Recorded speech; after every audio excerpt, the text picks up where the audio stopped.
Immortals is the best team in NA right now. If we want to make a statement about how strong CLG is, this is our chance. I don't think a lot of people see like CLG as like the reigning champions anymore because of how different the team is now. I think because they replaced a lot of their players, they feel like they're also a new team, so they don't really have any pressures. They're going to be pretty confident too. In Game 3, though, it's our Spotlight Showdown with Counter Logic Gaming squaring off against the big, bad Immortals. I think Stixay will do really well against Wild Turtle. I think what he brings to the team is just like that raw mechanical skill. When Turtle was on TSM, I didn't think he was actually that good. Since he joined Immortals, he looks a lot better, but I can still beat him. I think I have more trust in my teammates right now, and it really allows me to do really aggressive plays and get away with it. Is low from Immortals, but Moon gets caught out by Rainover and Hootie, and a double kill yet again for Wild Turtle. You've got Pobelter up against his former team, the likes of CLG. I feel like really confident versus Pobelter. Any player, when they're kicked off a team and they're playing against their former teammates, there's a little bit of that rivalry. I still think he's a really good player, and it's going to be a really great match. Yeah, I mean, of course I want to win.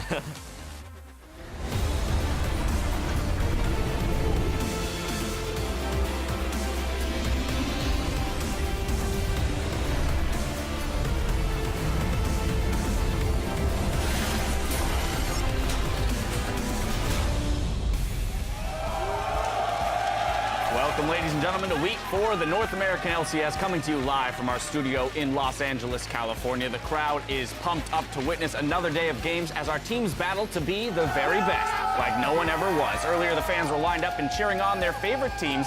And what about that Nasus cosplay? Shifter and Apollo from Team Dignitas arriving at the studio earlier. They'll be going up against Team Liquid in our first game of the day. There you see them also arriving at the studio. Now we're quickly approaching the halfway point of the season, so every team is fighting for their hardest for positioning as they get ready to head into the back half.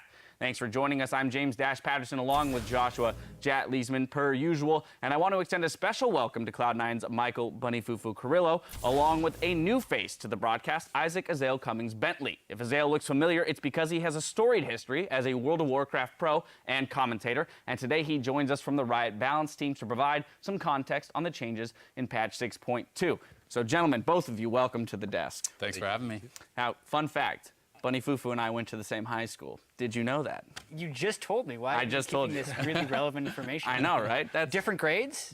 We didn't attend at the same time like because we're that far apart in age. So you never interacted in high school. But we did. No, never.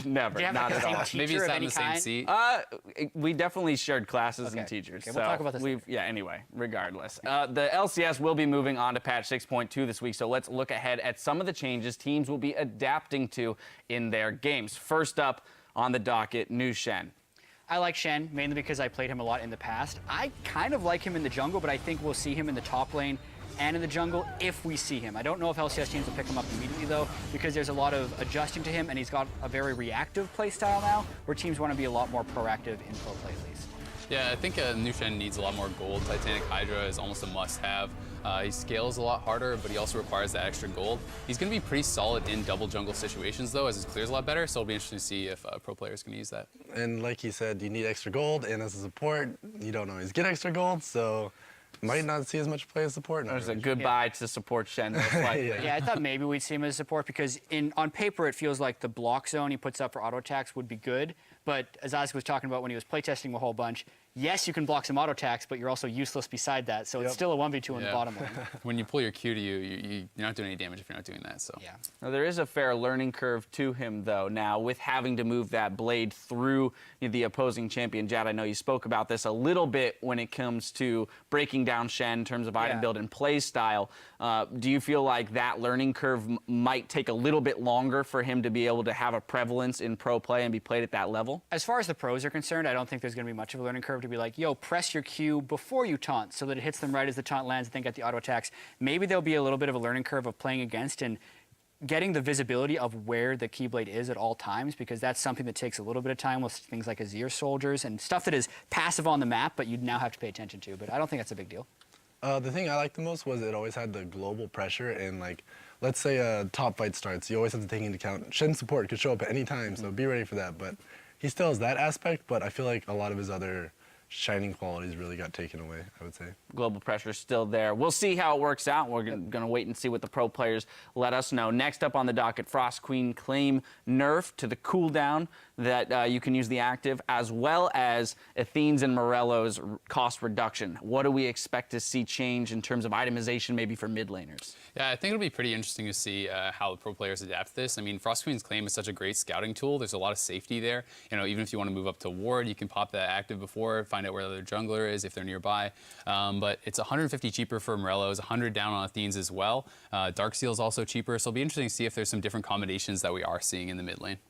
Yeah, I think a lot of times when we'd see Frost Queens or on someone like Lux or something, you would see Frost Queens and Morellonomicon. So even though Frost Queens has kind of gotten a little bit worse, Morellonomicon has gotten better. So definitely more Morellonomicon and Athenes, and still a little bit of Frost Queens, because even though it's on a longer cooldown, the scouting is still absurdly powerful. Yeah, in your experience, having watched pro players and yourself been fiddling around with this patch, do you find that the nerf to the active is enough to kind of pull Frost Queen out of the meta for mid laners as well as supports and sometimes even a top laner? I know Jensen's all over the new items, Morello's, and as for supports for getting Frost Queens, I feel like the active's still an amazing active. Like you said, you can go ward, just press the active, go into the jungle and be completely safe. So I feel like it's still a great item. Yeah, the benefit of the active outweighing the small nerf to the cooldown there. Next up, new changes. I think we all saw the Reddit like 2.2 second, ice blast spams. Yeah. But is that enough to pull Nunu into the meta jet? Probably not. I really like jungling a lot of Nunu personally, but whether you're maxing your consume or maxing your ice blast, it's very different play styles. I actually think the max consume Nunu got a lot better. One of the lesser talked about changes on Nunu was the fact that the slow at level 1 is up from 20% to 40%, which is huge if you're maxing consume and trying to be a counter jungling beast. But with junglers like Graves and Elise currently in the game, I don't see a place for a strong counter jungle Nunu. It'd be interesting to see. I mean, with the preseason, there was the introduction of Tracker's Blade, and not having to necessarily buy that sight zone for the early vision makes it a lot safer for Nunu to go for those invades. But we haven't really seen much Nunu jungle since the preseason, so it'll be interesting to see if players with this buff and trackers are able to kind of utilize that. I remember when the topic came up with our team, we were having a discussion, and Hai was like, the damage got nerfed, but Rush was like, but the cooldown, but the damage, but the cooldown. So it was kind of back and forth. Was there a solution arrived at? Was there a conclusion that I don't either remember Rush's Nunu being particularly good. flash ice ball? I remember that. He's got to play aggressive. He's got one play style. It's go in. I love it. All right. Well, next up, a few rounds of nerfs. Tahm Kench, Mundo, and Elise. Is there one, in your opinion, Bunny Fufu, that hits harder than the rest? I know the Tahm Kench one is going to definitely hit top lane pretty hard.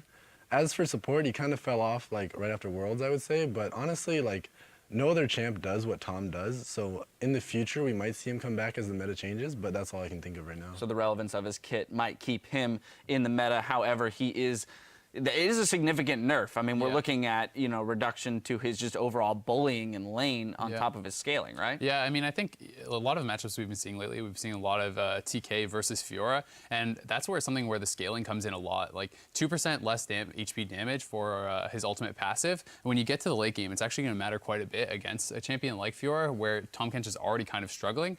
And as far as early game, I mean, the stacks lasting 2 seconds less does kind of limit your opportunities to get those Ws off offensively, and people can kind of play around that a bit more.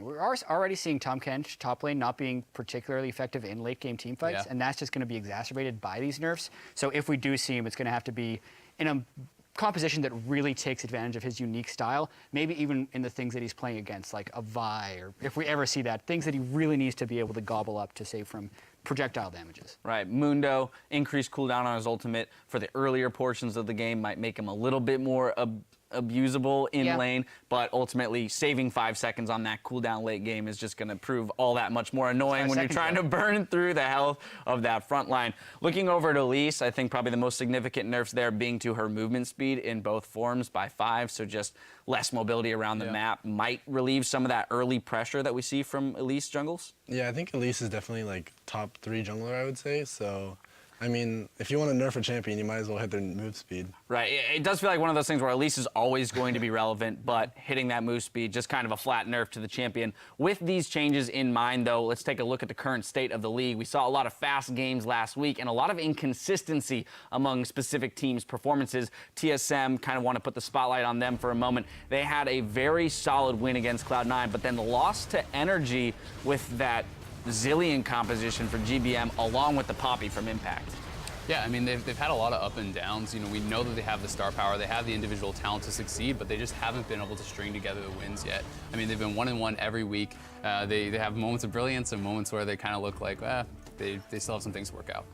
Yeah, opinion on TSM as, I mean, most teams probably would have been thrown. I don't know how you guys would have dealt with that Zillion mid. Is it kind of one of those situations where you're willing to be more forgivable with the team's performance given that they couldn't have predicted a Zillion Poppy comp to come at them? Yeah, like if you've never played in scrims, you're not really expecting anything, and we've kind of messed with it in the past a little bit, so we kind of had an idea of what they were going to do.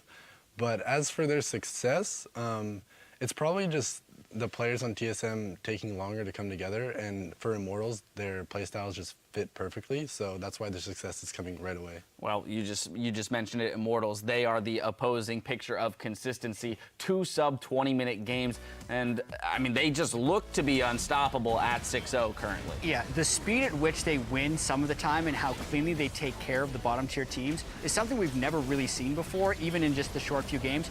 But I also think it's a little bit premature to talk about an undefeated season because they've had 2 very close games already in their first 6. They came about against Energy, could have swung either way if those initiations would have gone awry early because they were getting poked down very hard. And the game against TSM was very back and forth. So they are currently undefeated, but they're only 1/3 of the way through, and it'll be very hard to make an undefeated run.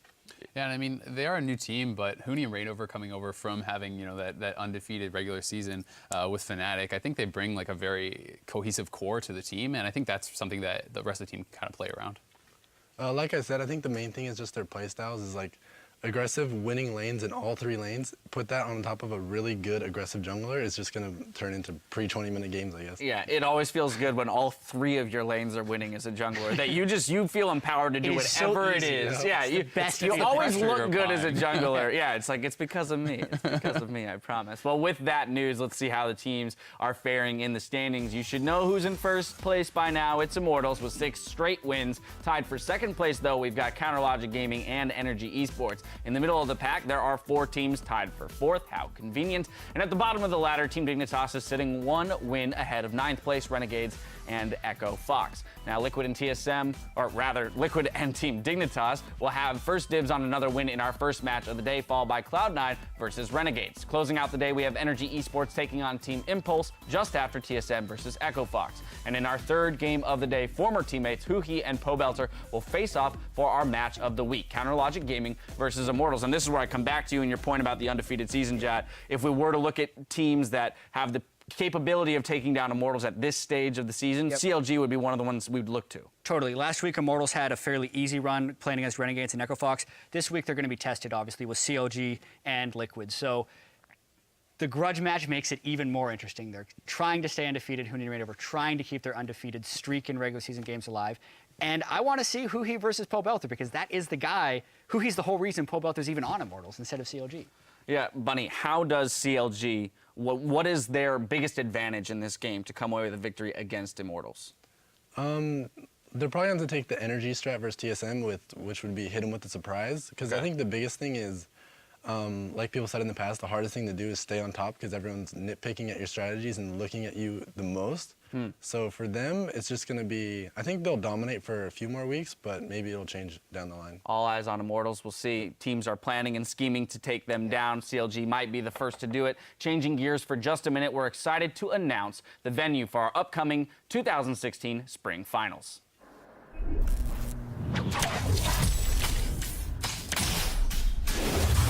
The high-stakes world of League of Legends is heading to Vegas, baby. This April 16th and 17th, the Mandalay Bay Event Center will play host to 2 days of NALCS action. But unlike most trips to Vegas, what happens there won't stay there because our teams will be battling for glory and the championship title. Keep an eye on the LOL Esports page for ticket information so you can reserve your ringside seat. And on that bombshell, we're going to check over with the guys at the caster desk to prepare us for the first game of the day. Thank you very much, Dash. I'm David Victurley, and speaking of bombshells, the man to my right is Sam Kobe Hartman-Kensler. How you doing? Boom! It's great. It's going to be explosive, guys. On with the pleasantries. Now on to the first game of the day. It's Liquid taking on Team Dignitas. And this one I think is very interesting because Liquid had started this year off 0-3. They looked pretty terrible, but they've won 3 straight now. They're on the way back up. Yeah, these guys are actually pretty close in the standings. Team Liquid, though, you know, they did have that great game against Energy on Saturday, and it was in part due to the strong performances of Matt and Lorlo, 2 of the new guys. But in Game 2 of last week, Matt had his Bard banned, and he struggled with the Morgana. You know, to the team's credit, though, they were able to overcome their early game errors, and last week they were able to finish with their first 2-0 weekend. Something that I did notice, though, was this pattern that they had last weekend. You know, very pick and poke oriented compositions. Phoenix was on Lux both games, and Matt on a pick support both of those games, where they both ran Frost Queen's claim. So as they talked about on the desk, you know, with a 6.2 slight nerf to Frost Queens, maybe they'll have to wait a little longer, or maybe they'll opt to go with a different strategy today. Well, we'll see what the Liquid looks like today. But meanwhile, we've got Team Dignitas as their opponents, and these guys have honestly just been all struggle right here. A lot of losses in a row for them. Yeah, Team Dignitas, they are at 2-4 right now, so that doesn't look that good, but they have looked good in some of their losses. I mean, they found some of consistency in the top lane. Billy Boss is a permanent fixture for the team now, and he actually showed one of his best performances in the LCS against Cloud9. Even though they did end up losing, there may be some light at the end of the tunnel for these guys. You know, with some tweaks, I think that they could move up the standings. And we'll see if they can do that. It's still going to be a close game, we think. But before we move into Champions League, let's hear from Matt about the challenges of playing League from the Aloha state. Been playing League for a while, so that would make me maybe 2 3/4 of a year. I played on Hawaiian Ping. Yeah, I mean, I got to Challenger with like my Walmart computer. It was like 30 FPS at best. Like it would go down to like 7 FPS in team fights. It was pretty lame, but yeah. I had my 7 FPS, 100 ping, and yeah, I got to Challenger. You know what's great is now that he plays in the LCS stage, those numbers are reversed. He gets at least 100 FPS and like 7 ping. Yeah, super easy mode now, right? Yeah. LCS way No wonder easier he's on the LCS now. Yeah, no, but yeah, it's fun. I remember running into him in like Diamond 4 solo queue, like on that way up, probably in his first After year. a season reset? No, like straight up, he was just like at when my he first elo. started. I mean, this is like, yeah, back to like season 3 when he first started, so he skyrocketed pretty quick. I Good used to be as memory. good as Matt, and then he got way better than me. Guys, time to check out the starting lineups. Let's start with Liquid on the blue side. Top laner, Lorlo.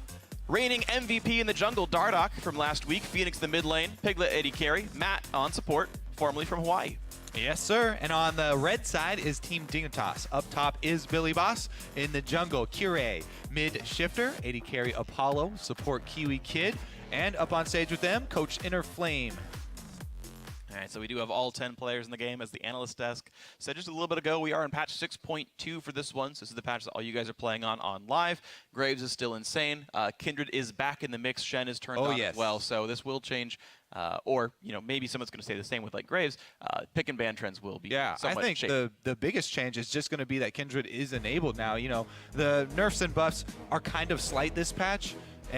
But adding another jungler that is as powerful as Kindred, especially in the early game, definitely going to see her pretty soon. And look at that already, as you can see. Well, you can sort of see. Well, so we actually have different feeds here. We're actually looking at a crowd camera like on our desk, so it's hard for us to look. But if we look forward, there's actually the pick and bans there. But yeah, the 2 junglers that Kire's played to limited success, Elise and Kindred already off the table there. He's got to kind of play with the rest of them. Fior also off the table from Billy Boss. Meanwhile, Rise, Gangplank, pretty standard stuff. Yeah, looks like Rek'Sai is going to rise in priority during this pick ban phase. We'll see if they want to expend actually a first pick on it, but there are so many things left up when you do kind of target like this. And right away, the hover is Nidalee and taken away already for Dardoch there.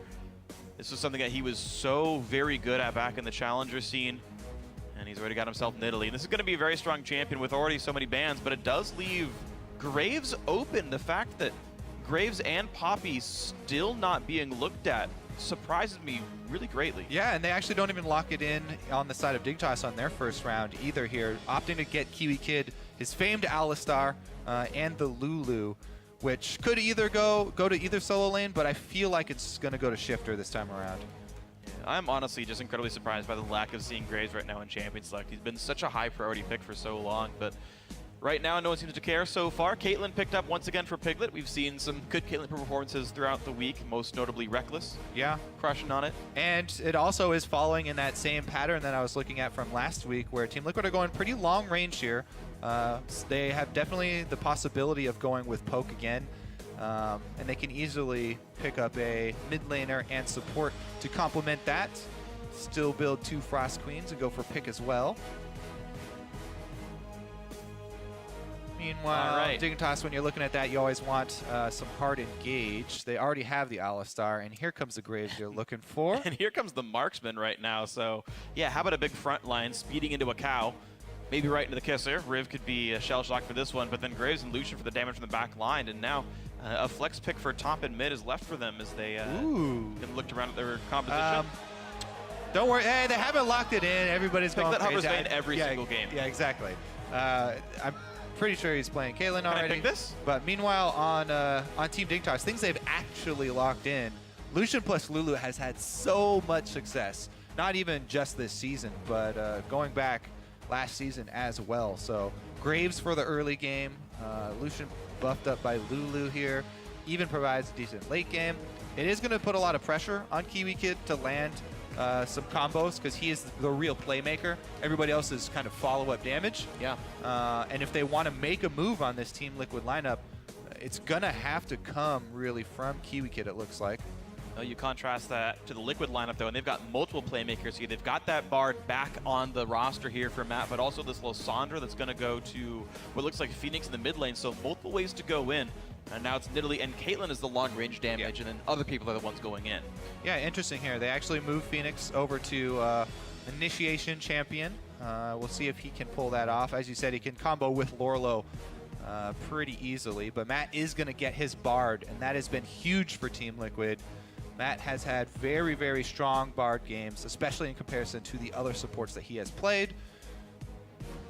Yeah, 2/3 of all the Bard wins so far this split in NA are specifically from Matt right here. He's 2-0 in the champion. Could make it 3 here against Team Dignitas as they've locked in the last champion. A Trundle for the top lane up against Poppy, so 2 tanky people brawling it out up there in that lane. Lorlo versus Billy Boss, 2 of the rookie top laners this year in the North American LCS. And as the lineups are locked in, Kirei will be playing Graves jungle. No surprise there. Shifter on the Lulu. The lineups are all cemented here. So Team Liquid playing something a little bit similar. Looking for ways to go in, looking for people to pick off. Team Dignitas hope that Graves jungle will be what's going to work for Kirei. Yeah, Team Liquid, they still have a lot of options as far as picking people off, like you said. So we'll see if they can control the vision to do that. All right, well, guys at home, as always, you're part of the show. Send your Twitter votes in for who's going to win this game. Hashtag TLWin or hashtag DIGWin to @LOL Esports. And we are going to get ourselves into the first game of week 4. And these teams could start differentiating themselves. Team Liquid could have a winning record for the first time all year. And Team Dignitas could stop the slide. Here we go into the game. Yeah, Team Dignitas, they could tie up with Team Liquid, right? Very close in the standings right now, these two guys. 3-3 versus 2-4. And as we know, it's going to be a battle of who can shape up in time for playoffs. Top 6 is the important part there. Everybody fanning out for defensive wards here, it looks like, for the first steps of the game. Lulu Laugh, definitely still one of the best. Goes on really long. I don't know. You ever run on those guys in dynamic queue where they just spam laugh the entire laning phase? Yes, sir. That's when you call your support over who has the spell thieves to try and get some free gold to start off the game. Yeah, just write +27 in chat if I ever get that. Okay, so since everybody got the defensive wards up, this is going to be a blind lane swap from Team Dignitas, it looks like. And it will not be matched. So we'll have opposite starts here for both teams. But they are actually both starting on their weak side jungle. And that should actually come out even. Yeah, it should be totally fine. There's enough defensive wards that can spot the attempted invades. And we're definitely not seeing the supports try to invade for that. Instead, they're more likely to leash Krugs for their AD carry. So, yeah, completely the same starts for both these sides. Yeah. Absolutely. And both of these junglers have a very easy time of clearing the jungle, so shouldn't be a problem for either of them, even though Kirei does not get a leash. He's Graves. It's actually kind of funny that they target ban him with both Elise and Kindred, but then give over Graves, who's so strong right now. Yeah. And Kyrie will feel very comfortable on that champion. He's played a lot of it, whenever it's not banned, obviously, for solo queue. It's kind of hard to grab him. Sure. With Team Liquid, though, not even grabbing it in the first 3 picks, they seem to not really care about that and figure they have something in store for beating that champion.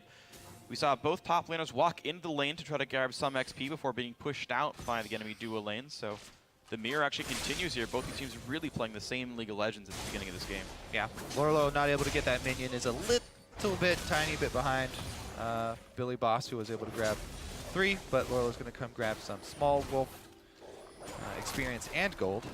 And you can see they're giving over the small camps to the top laner because, there's no penalty for that. But the jungler should always take the large one. Yep. Because you do get that bonus experience off of your jungle item. And that way you get the maximum experience income for your team as a whole. Now both top laners mirrored. Very good mirror here from both teams. They're just going with the standard play. Should just be towers going down without action. And if you ever want to be able to replicate this yourselves, if you ever find yourself in the situation at home, you're looking at about 3 minutes is when you meet up with this turret. Top laner's got to be there. The lane's got to be pushed. It's alongside the cannon wave. So if you ever want the specifics, 3 minutes is your time frame. And as we are seeing in competitive play, the junglers stay in the jungle. We just saw Graves finish off the red buff, and looks like Nidalee from Dardoch just took down the Scuttle Crab. Yep. So they're going to continue. You should just continue to rotate towards your strong side. Now each team, you can obviously identify where the strong side is. That's where all of your team members are. And junglers continue to jungle on that safe side. Something you brought up earlier, though, what they have in mind for the Graves. Team Liquid, they're drafting around a very long-range team that also has a lot of, hard CC, which is good against Graves. So Lissandra can lock him down. Plus, they also can try and poke him down, stay outside of Graves' range until he's in kill range. In which case they can go for the CH. Phoenix, whoa, Wick, he's too hard. not even gonna do anything. What? He flashed in for a root to set up for Dardoch. That's gonna be a trade kill there. Good counter gank. But a solo kill from Shifter, all said and done. Classic case of baiting too hard there. I might have to go back and look at the replay to see if, flashing away would have actually let him live, because he did have Ignite on him. But all in all, very good there for Dignitas as they're able to make first blood money out of it. Yeah, he was probably dead anyway with that Ignite on him, so he just wanted to make sure that they got the kill. And it is an assisted kill, so pretty comparable. The only thing is that Team Liquid had to show their jungler for it and use some of his time. I think actually Phoenix comes out ahead because he got to TP back into lane. They both burned that summoner. Well, and Phoenix got a bunch of XP for the minions. Shifter didn't burn his flash, so that's true. There is a flash discrepancy in mid. I don't know if they'll actually be able to punish that, because Lissandra does have the claw to get away, but they're able to make the gold fairly even there. And so lane swap version 2 here. Both duo lanes went back to the other sides of the map. You're seeing Team Dignitas push down that bottom outer turret pretty quickly. Dardoch wanting to repeat gank this mid lane. And again, it's not hard to gank for Lissandra. Yeah, it is scary since there's pink ward on the bottom side. They know that they can't chase into that brush, and Shifter is doing a good job. You can see, look at his positioning. He's hovering on the side. He knows he has vision. But he's got a Graves nearby. Yeah, you don't want to overchase as Team Liquid, so both teams making the correct choices there. Yep.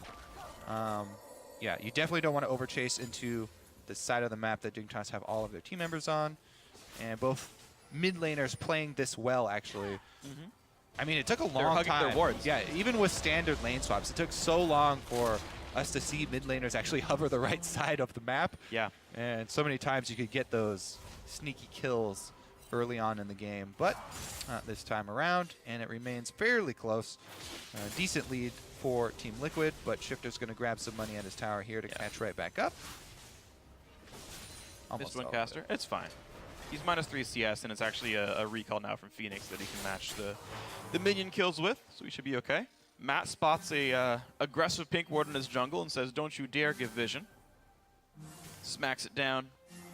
Yeah, it's a little bit risky to go solo walking through this side of the map, since Dignitas technically could still be there. If they were, it would be inefficient because they would be wasting time and taking a gamble on catching you when you come. But teams could go for that gamble. So there was a calculated risk there for Matt and Team Liquid.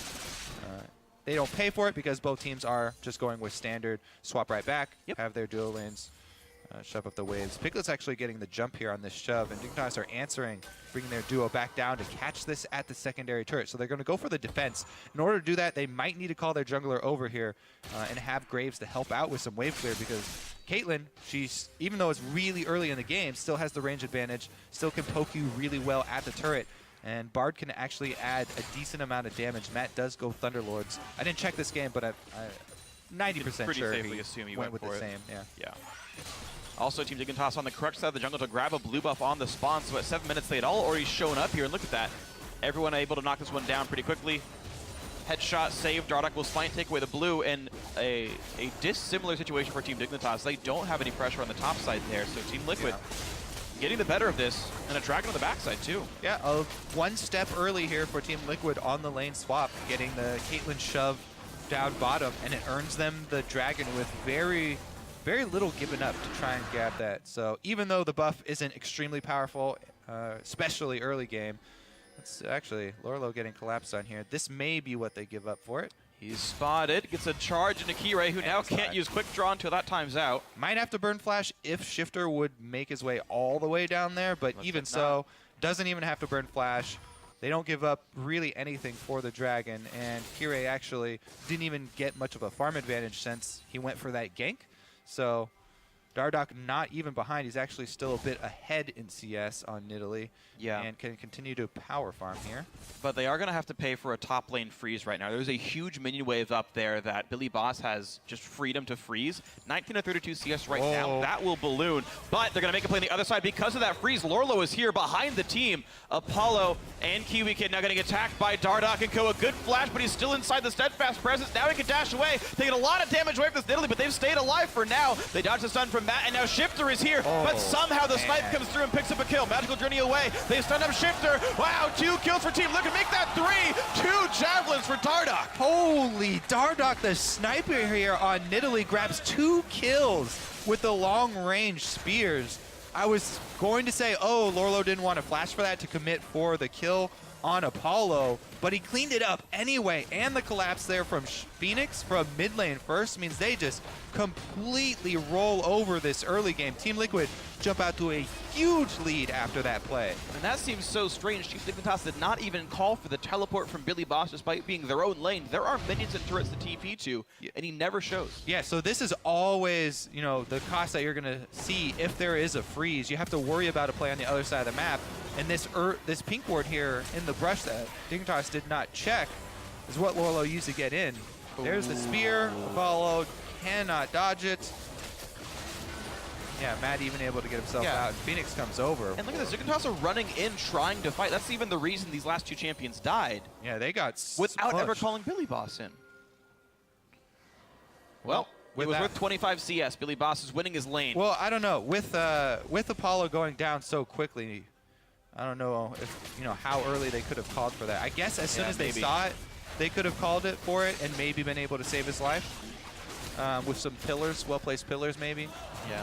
Oh, he could pull the Rift Herald out a little bit too far, but Herald doesn't like to leave his home. So he walks back in as the hermit he is. They kill him anyway. They do give the buff over to Dardoch on the jungler. 1 for 1. All as well. However, he missed the Scuttle Crab with the spear right after that. Wow. Well, Scuttle Crab still has better jukes than Team Dignitas. That's true. He's had higher accuracy hitting Team Dig members. Oh, just missed one there. Just kidding. Oh, all right. All right, well, they are going to ruined. continue the press here up top, all the way into the turret. But recalls for everybody. Team Liquid with a very big global gold lead this early in the game. They should be able to transition this into killing the mid turret, and that's going to mean a lot of early ward control for them. So maybe we'll see a second site zone. Nah, okay, so just one site zone coming out from them. They still are sitting on all these yellow trinkets, though. People are just now closing in on the level 9, but they're going to get a lot of deep vision on Dig here. Now it's up to Dig. They're going to try and wave clear, you know, look for that singular opportunity to try and make use of the teleport, because they do have teleport advantage. That's one thing that they have, you know, even though it's gone heavily in Team Liquid's favor. True. Their playmaking is in the hands of Shifter buffing up Kiwi Kid. Maybe Team Dignitas can get in on something.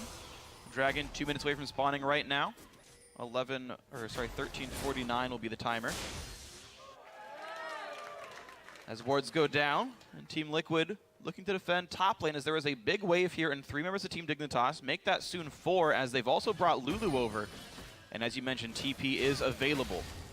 This would still be a 5-on-5, though. Huge stun, a lot of damage. Bartley hits 3. Here comes the teleport. They've got to win this fight or it's all curtains for them. A big stun comes in, but Dardak has already picked up the AD carry. A dash away. There's going to be another stun coming through. Kiwi trying to stay alive, but Lorlo is way too tanky. A double kill, and now a 3rd kill. A 4th as they knock down Kiwi Kid. This is a clean fight for Team Liquid. Yeah, man, this is actually just a massacre. It's not even, it doesn't even look risky. Oh, man,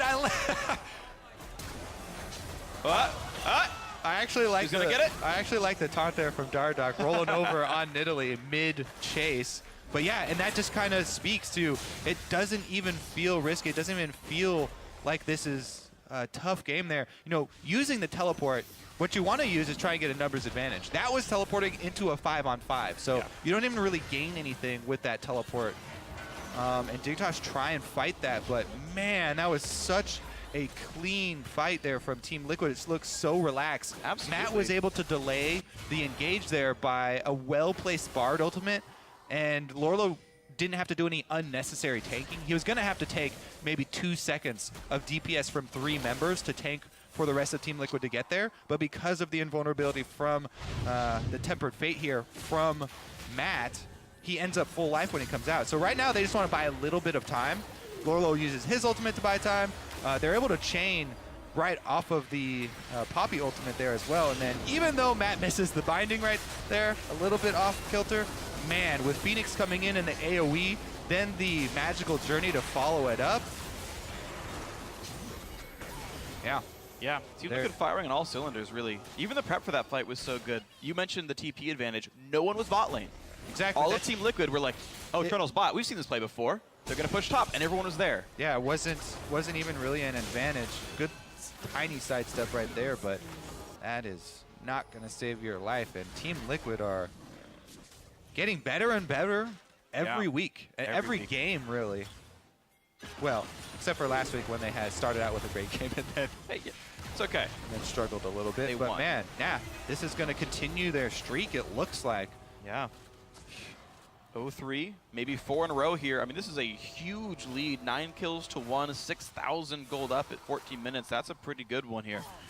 It's crazy how bringing in Matt and Dardak just completely changed the face of this team. Yeah. The shot calling duo from the Challenger Squad, Team Liquid Academy. Yep. They're also the playmaking duo. Largely, yeah. They're the only guys with with 8 out of 9 kill participation on the team. They are doing most of the heavy lifting here. I mean, yeah, the early game here was really, the giant lead did come from those spears that Dardak was able to land. Yeah. As well as the coordination. You know, everybody collapsing there. Team Dignitas trying to hold on. See if Shifter can do some wave clear. Yeah, they're going to need some really strong grip strength here. Maybe the Rock Climbers holding on is going to be hard here. Team Liquid pushing in for top lane tier 2. They've already got 4 turrets. To the 2 of Team Dignitas. Make that 5 turrets now, and the stun on to Kiwi Kid, staying probably longer than he needed to. Pop's guilty to run away, but he still lost a ton of health for this one. Man. A great bind from Matt into the Javelin, into the near kill on Shifter. That bind onto the 2 backline carries just perfect. They're chunked out, so even though they don't get a kill off of it, they get so much tower damage because mid and AD carry have to fountain. Jeez. Well, they're going to look for a little bit more here as the next wave comes in about 15 seconds. This is like an Immortals level yeah. of domination here from Team Liquid in this game so far.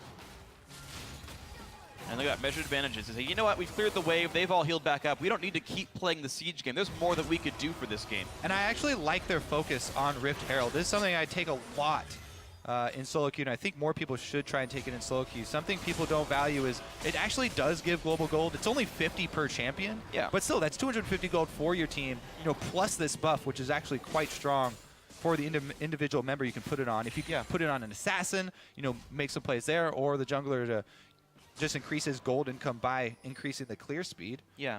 The gold value is roughly half a kill worth. If a kill is 450 gold with kill and assist. And it's a lot easier to take now, you know, with the nerfs to the damage. Yeah. As long as you have 2 people and you can get the true damage from attacking him in the eyeball. Totally agree. Here's a did you know that I'm actually pretty confident on. If your team kills Rift Herald and the enemy team comes in, they can't steal your sigil. It'll stay on the ground until a teammate of yours comes to pick it up. I'm pretty sure. I feel like I've stolen it before. Okay, maybe I'm actually wrong. I don't know. This was the last Rift Herald. Did you know you had was yeah, wrong. that was actually wrong. And I have a feeling that this one's wrong too. I just need to stop. We'll have to get somebody to check that because I feel like you're 0 for 2, Freak. Okay. On Rift Herald, did you know? I have an actual good Rift Herald, did you know, that please. I know is true. Okay, Kobe. Did you know that Rift Herald is actually a scuttle crab that was transformed into the Rift Herald due to the Baron power that emanated from his pit? That's just lore-based, and I know it's true because I read it off of This is the only lore thing you've ever known. Yeah, true. So he's actually just a scuttle crab. Easy to take, right? Yeah, I mean, with how much he dodges skill shots, you'd think He's the Ninja Turtle of scuttle crabs. Which one would he be? Donatello, because he's purple. Oh, nice. Hey. Did you know Donatello's purple? Yes, sir. All right, well, let's get back to this game because it's really a crushing, looking like a crushing defeat here for Team Dignitas. They're trying to hold up in the base. They have been able to hold on to inhibitor turrets, but man, the siege is actually so strong from Team Liquid just because of the comp that they drafted in the first place. When they get so far ahead with a Nidalee with all of the kills, those spears at your turret, if one of them lands on them. Oh, well, that plan's going to land, and they don't go in, but they chunk the entire team to half HP, or at least 2 members down. Mid lane 2-2 has gone 6 turrets. Again, you get this huge chunk, you get the objective. Guaranteed, especially with the Caitlyn traps lining the turret right here, so they don't really have to commit. Lorlo's getting plenty of farm on the bottom side, and they're waiting for him to push up. It's just, they're pretty much just doing house cleaning right now for Team Liquid. Yeah, really excellent picking game. up gold across the map. Well, Coach Loco Doku has been working with the team for a few months now. And the 3 rookies and the 2 steadfast Koreans. I mean, Phoenix and Piglet were very good all last year. They were, some of the big rocks of the team. And 3 rookies and a new coach to the team, who we did coach TSM last year, have come together to be what looks like a powerhouse right now. Team Liquid have really taken shape in the last month. Definitely agree. And sometimes we see games like this stall out, even with these super giant leads. But due to them having Nidalee, Caitlyn, as well as the ability to dive with Bard plus Lissandra. Now, the reason I mentioned Bard plus Lissandra is because not only can Lissandra initiate, everybody knows, oh, she can ult herself, go invulnerable, but Bard can make the turret invulnerable and turn off your turret. So your turret dive is so easy with this comp. I mean, it would only be easier if they also had Alistar, I guess, maybe. They could buy an Ohm Wrecker, keep it going. It's just looks so scary here for Team Dignitas just because there's so many tools that Team Liquid have to end this game. And let's see if they actually push in. They have actually not been able to end it before 20 minutes, though, so not Immortals-esque, I guess. Not quite Immortal status. A third of all Immortals games ended by this point, which is scary to think about. Team Liquid looking for the push on in. Rapid Fire Cannon was already done. Infinity Edge now added for Piglet, who actually went Zerka Greaves, which is now actually the exception more than the rule on AD carries. Move speed normally actually more valued with how cheap Boots of Swiftness are right now. Yeah, I don't feel like he's going to have to do much kiting, though, so more attacks on the front line, pretty easy for him to pull off. And yeah, he's got that 2-item power spike already. I don't think we need to go over the power spikes for Team Liquid just because they're so ridiculously far ahead. Yeah. And it's more about, how do they decide to close the loop? Are they actually going to go for that siege and try and whittle down one of the inhibitor turrets? Or yeah, they really haven't tried, though. They've had multiple opportunities to play the dive the inhib game, and they've decided that they'd rather play the map, stack up now their 3rd dragon. Baron just spawned a minute ago, so maybe that's the play these guys might look to go for. Yeah, so far they've been just doing the kind of housekeeping, clean up the map, get all of the gold, and further increase their gold lead that way. They do, as we said, have multiple ways to pick you off with this comp, with the Bard and the Lissandra. So they could go for a Baron bait. I mean, the choice is theirs as far as the route they want to go with to end. Right now it's killing wards away. Yeah, it looks like they will just set up here for Baron bait. There are no wards that can spot Baron or many of the brushes leading up to Baron. There's 2 near the river right below the screen, and that is it. Yeah, I mean, The only thing is they would take a decent amount of damage if they wanted to actually start the Baron because, I mean, Lorlo can kind of tank it. It's just so early in the game that this would be the one hope for Team Dignitas. Team Dignitas, Baron has so often been their downfall. If Team Liquid started up and take a lot of damage from it, that could be how they come back. But they just go for the pick here. See if they can burn Kiwi Kid's ultimate is what they're looking for. The Javelin miss, it means he will not have to burn the ulti here, but another sweeper from Matt will get rid of these wards. So once again, we're in absolute dark. There are literally no wards in what could be classified the top jungle or the Baron area. Yeah, and they just returned for another little bait attempt here. Double pink wards still stand. Team Dignitas, they actually might make the call for them since they're so far behind to swap out another one of these sweepers and get another blue trinket. The only reason they haven't done it, I think, is because Kiwi Kid is only level 8. Yeah, he couldn't even get one if he wanted to. So that's makes it rough. Kiwi would have to be the one. He actually hasn't even gotten Warrior Enchant. He ran right into Maul of Memordius just to try to not die to Nidalee and Lissandra. That's how behind Team Dignitas do have their teleport. This could be their one hope to try and get back in it. Well, multiple wards over the wall so they can see what's going on here, which does leave up the opportunity for a steal. Nice dodge by Apollo to not get hit up by the Bard ulti. Yeah. Even with a giant lead here, Team Liquid slowing down a little bit, getting hung up on this Baron.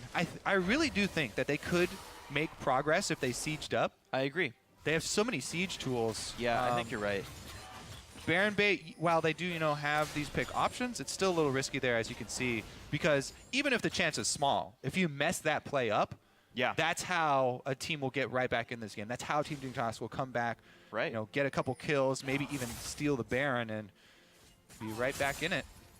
All right, how long will it take for Team Liquid to stall out? Because a 10,000 gold lead slowly starts to mean less as time goes on. Of course, it's still a very large lead, but as Team Dignitas stack up, they can maybe start catching up for fights. Another blue buff steal. Team Liquid pretty much just absorbing the jungle. And this time around, they've actually got a flank on Billy Boss. He is going to have to go on a long run here. Blue Trinket spots him. They know exactly where Trundle is and where he's heading, up toward the mid lane. Piglet's going to head off as well. He's actually kind of getting out. He's flashing. Matt and Phoenix are around. Q's not going to hit just yet. There's the ulti. That's going to let the team stack up. And Team Dignitas have to let Billy Boss die. Culling barely even breaks Lorlo's shield. Actually doesn't even do that. Yeah. Almost made the great escape. Now that they have the kill, they can go try and force it at Baron once again. I mean, I think they're going to do actually the split as well. Remember that Billy still has teleport, though, and this is so early in the game that the death timer's not that long. So they don't force quickly, then the Billy will be right back up. And Team Dignitas just fighting to get their wards up as best they can. I think actually Kirei should swap his red smite for a tracker's knife as well, since they need the wards so desperately. It would only cost him like 200 gold to switch what kind of smite he's got. Only 200 gold when you're so far behind is hard to part with. Yeah, I suppose you're right about that, but it's going to be the attempt for Baron right away. No stopping it. Team Dignitas afraid enough of the fog of war, and now in comes the team. Liquid gets the root onto Kiwi Kid. Nice knock up, nice push around on his Phoenix, but he's just too durable. There's no damage to be dealt. Now a flash from Kiwi, but the ulti's going to end in a second. Another javelin hits the backside. Phoenix going in once again. Kiwi lives. Yep, 0-for-0, but Baron picked up. Team Liquid can recall, heal up, and play the siege game. All right, so talked about the siege tools that they do have. Now they're going to be buffed up by Baron. Is there anybody working towards a banner? Not really. Not going to be that big of a deal. Well, we're 40 seconds away from Dragon number 4 right now. We don't have timers incline, unfortunately, due to a bug, but I'll be tracking those in Spectator. But Dragon's up in a second, literally 30 to be exact. I didn't even notice how diligent Team Liquid were with their Dragon stacking. Yeah, it's been like 30 seconds down every time. This is one of the quickest Dragon stacking games that we've actually seen, too. Yeah. It took them about 5 minutes to make this whole Baron thing work. They started playing the bait around 20 minutes. They finally made it work out. They picked up 1 kill and took a bunch of jungle camps in the meantime. Yeah, Dragons have been stacking just with impunity, and Team Dignitas know to not even try to stop that. And the gold lead actually has been growing. It's up to 12K now. A lot of that being, of course, the Baron pickup, as they just mostly trade farm back and forth. A lot of the gold's been going to Apollo. If anyone's going to sort of dig them out of this hole, pun not intended, it will be Apollo. Really? Not intended? You expect people to ever believe that it's not intended? Because using dig as the pun is just... You paused before you finished this. Because I said it and realized what I had said, because I'm that quick. You know, I'm so smart. I realized it was a pun. All right. Well, tell me this, freak. Yes. When are they going to take the first inhibitor? What time? 27-28. All right. 27-28. Counting down. I'm going to be wrong. I'm The so gonna be spears wrong. come in. Will Dardock land one? He's looking for the full range on Apollo. The Caitlyn traps, look at this. You can't even man. walk in here. And Piglet is getting occasional autos. Of course, red buff does true damage, so it breaks through backdoor The bonus. cannon minions, slow but steady. Here we go. Pushing in. Turret's going to go down. Team Dignitas, will they give up the inhib? Looks like they're going to have to. Oh, looks like That they puts the overshot. ulti. They're not quite going for the dive. Oh. And 5 seconds off. I get that one. What? What? Oh, come on. No margin of Plus error. or minus 5 seconds? That's crap. Team Liquid gonna rotate towards mid. Double or nothing, freak. Inhib Do I number get a 2. margin of error?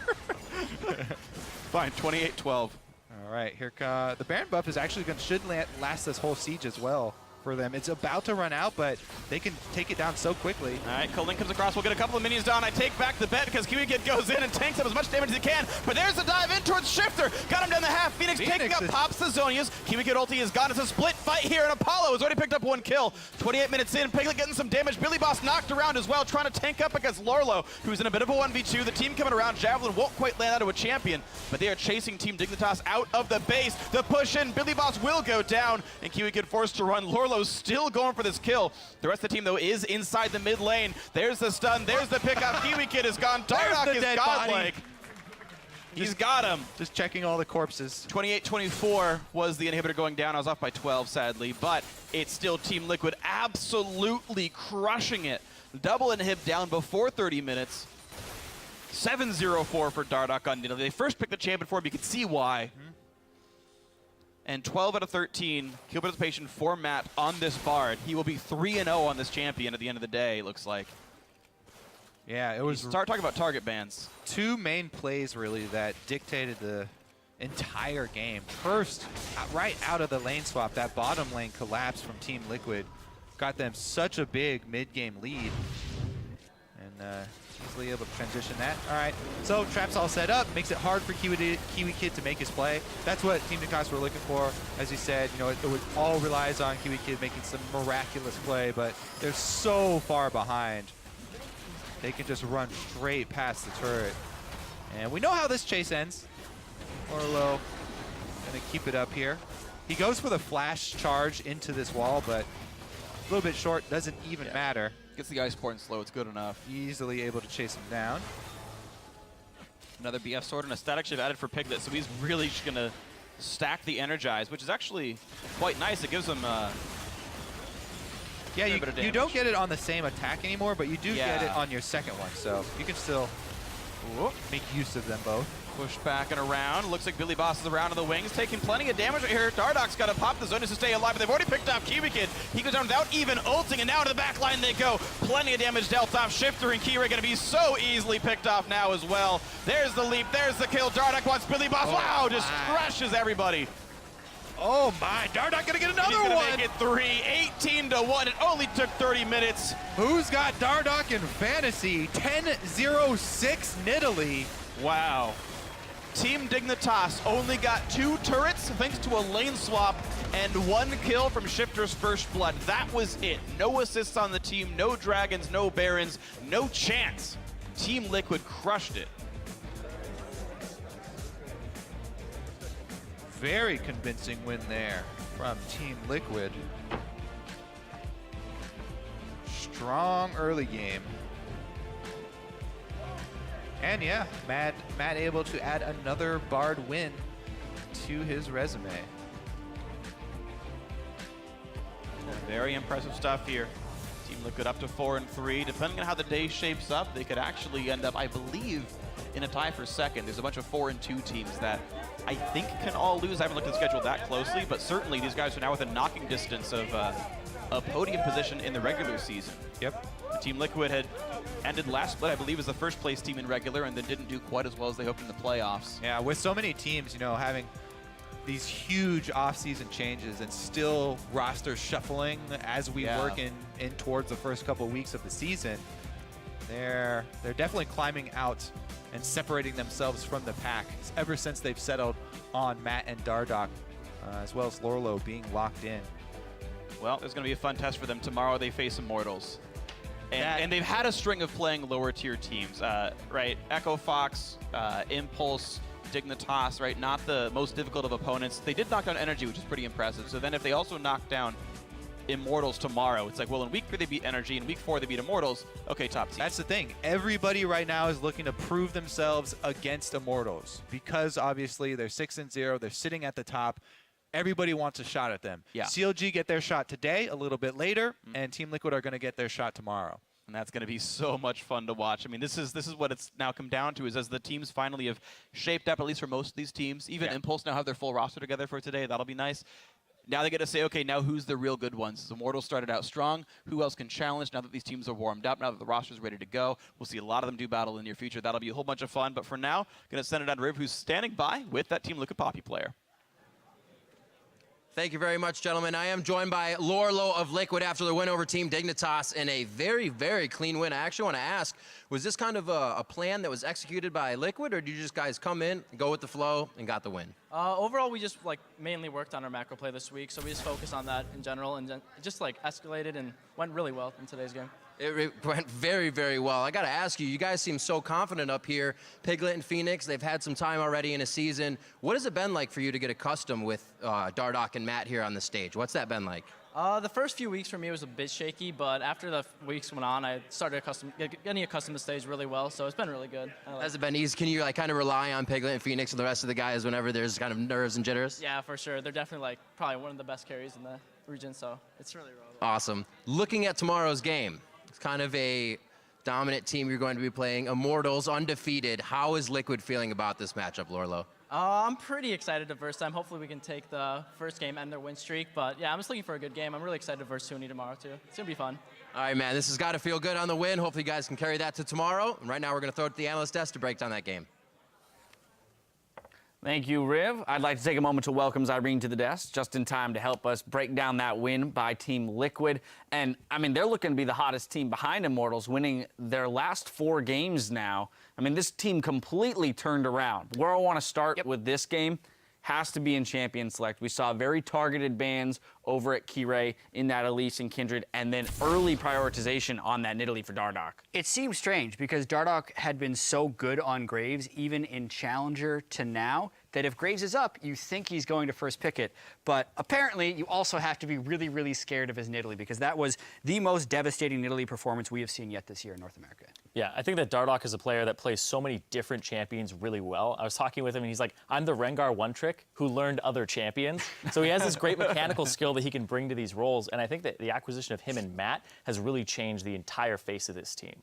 In a sense, he's kind of where Kirei needs to get. Kirei, known as the Elise one-trick, still needs to make that transition into playing the more meta champions here in the LCS. Yeah, and at first glance, I think that the champion select wasn't that great for TL with the bans that they threw out and then the first pick prioritization like Jat was talking about. But they just created this gigantic delta between how good Dardoch is on Nidalee versus Kirei on a champion that he seemed really uncomfortable on, and then they leveraged that. Now, Azael, I want to now look at the response from Dignitas, because as Irene just mentioned, we kind of saw this weird prioritization from Team Liquid. It looked as though Dignitas was getting a really sweet draft. First rotation, Lulu, Alistair, along with Graves and Lucian. I mean, this is the setup for a really sweet team comp that most any team would be very happy getting on red side, and yet it didn't quite work out with that Trundle being the last pick to fill it out. Yeah, one of the things I wanted to talk about was the Trundle pick. You know, I really kind of like it a lot more in the support role. You know, he was kind of playing it more like solo queue style. He obviously wanted to go for the lane dominance against Poppy. He built, you know, solo queue style, a very, very long lane phase, right? He goes Titanic Hydra, he was going into Frozen Fist next.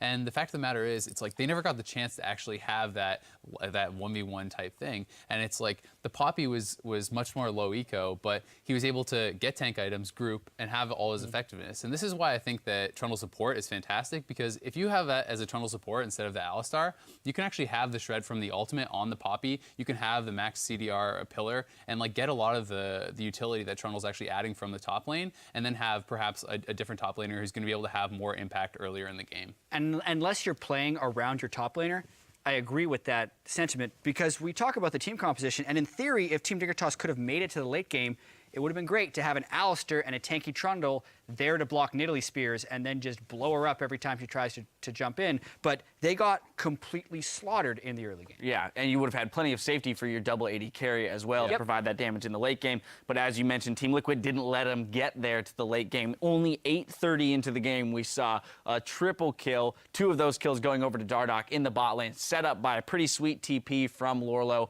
on that Poppy, being the low econ, but still being effective around the map. We have a replay of that we'll pull up. And this kind of starts that ball rolling for the unstoppable Dardoch. And this is also too early in the game for a Trundle to be teleporting in. A level 4 Trundle teleporting in isn't going to lead much impact. Apollo gets chunked down very early, and Dardoch is there really early on into the fight. Then he had a few rather slick spears. Apollo messed up his sidestep there. Phoenix collapses a little bit late to lock on a shifter, and now, just now, you're seeing Kirei walking into the back of the fight as Dardoch lands the spear to finish the fight. So they were well ahead of the game.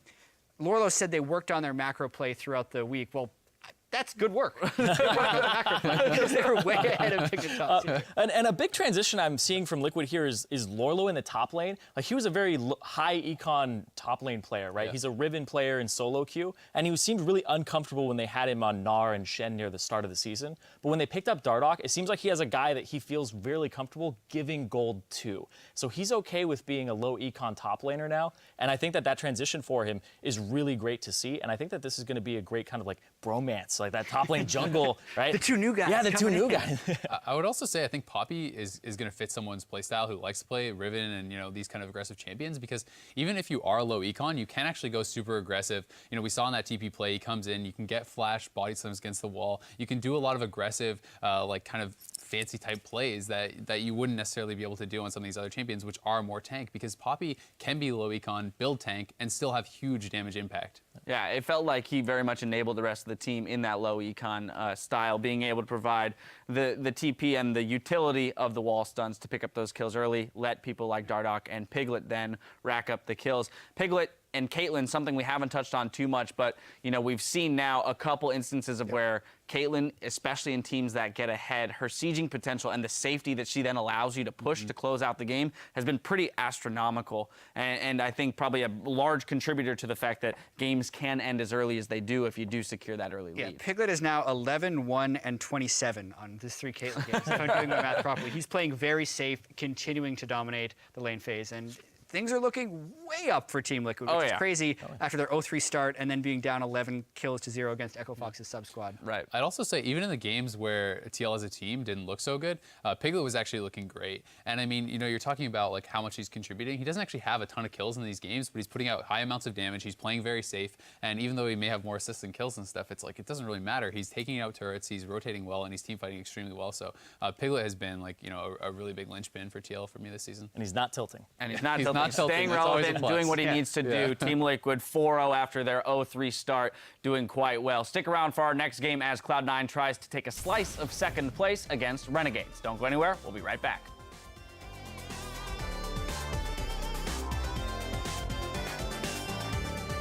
You're like, oh, you know how people talk about just having like talent and stuff like that? Hard work beats talent, but what if you have both? Yeah, and what if you have both? What the hell? When did I say that? You said it at the end of your feature. Yeah. That's so weird. Somehow the snipe comes through and picks up a kill. Magical Journey away. They stun up Shifter. Wow, 2 kills for Team Liquid. Make that 3. 2 javelins for Dardoch. A dash away. There's going to be another stun coming through. Kiwi trying to stay alive, but Lorlo is way too tanky. A double kill, and now a 3rd kill. A 4th as they knock down Kiwi Kid. I want to assist them. Or kill, dude. Either's fine. Working on. Thanks, babe. Shifter and Kira going to be so easily picked off now as well. There's the leap, there's the kill. Dardoch wants Billy Boss. Wow, just crushes everybody. No chance. Team Liquid crushed it.